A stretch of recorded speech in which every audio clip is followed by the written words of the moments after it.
உலகத்தில் எனக்கு 1000 பட்ட பெயர்கள். எப்படி ஆண்களுக்கு முகத்தில் மீசை என்றால் இந்த அள்ளி நாயக்கி முன்ன நாள் பராக்கிரமம் எப்படிடா என்னுடைய நாடாகப்பட்டது தென்மதுராபுரி பட்டணம். தென்மதுராபுரி பட்டணத்தை ஆணுக்கு ஆணாகவும் பெண்ணுக்கு பெண்ணாகவும் நான் ஒருவரை அரசாட்சி செய்து கொண்டு வருகிறேன். அப்படி இருக்கு எனக்கும் ஆண் காத்து என்றாலே ஆகாது. அப்படி இருக்கிற சமயத்தில் என்னுடைய நாட்டை தேடி வந்திருக்கிறீங்க. நீ எந்த ஊர் எந்த பட்ட பையனா? நீ 9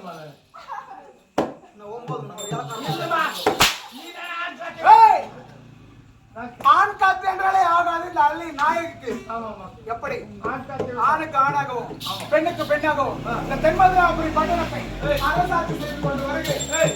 அப்படியே இருந்தாலும் உடைய குலதெய்வமாகப்பட்டது எந்த குலதெய்வம்? என் குலதெய்வம் ஆமா கொல்லாபுரி அம்மா. உடைய குலதெய்வமாகப்பட்டது என்ன குலதெய்வம்ப்பா? அவருக்கு குலதெய்வம் என்ன? முருகரா, விநாயகரா, முனீஸ்வரனா? அவருடைய குலதெய்வம் வந்து வீரம். அப்படியே ஒவ்வொருக்கும் குலதெய்வமாகப்பட்டது. என்னுடைய குலதெய்வமாகப்பட்டது யார் தெரியுமா? நான் துரிகா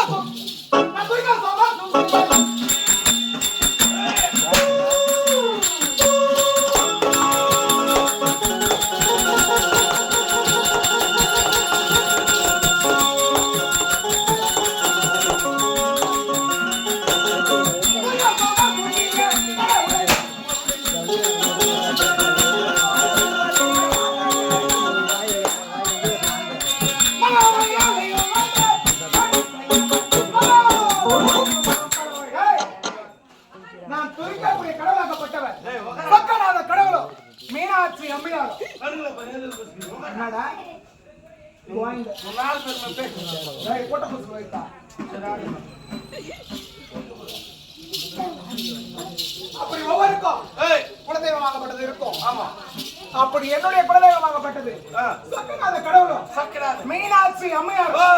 எப்படிப்பா இந்த ஊர்லயே எனக்கு ரசிகர் மன்றம் அதிகமா இருக்குது. ஒரு ரசிகமாக குப்பை தொட்டில் எனக்கு சிலையை வச்சுக்கிறாங்க பாரு. எனக்கு சிலை இதுமா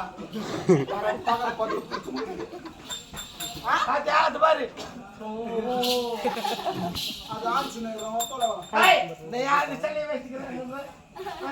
அப்படி சொக்கநாத கடவுளும் மீனாட்சி அம்மையாரும் எப்படி எல்லாரும் குலதெய்வமாக ஏதோ ஒரு ஊர்ல இருக்கும்.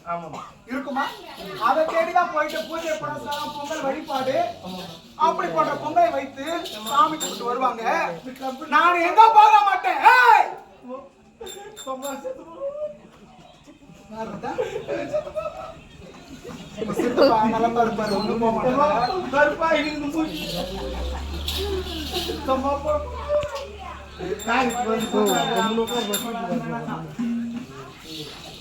அப்படி நாடாகப்பட்டது தென்மதுராபுரி பட்டணம். அந்த தென்மதுராபுரி பட்டணத்திலே நான் பிடிக்கக்கூடிய கடவுளாகப்பட்டவர் சொக்கநாத கடவுளை அமர வைத்து மீனாட்சி அம்மையார பக்கத்தில வைத்து பூஜை புனஸ்காரங்கள் பண்ணுவது என்னுடைய வழக்கம். எப்படி அப்படி தினந்தோறும் பூஜை புனஸ்காரங்கள் நடக்கும்.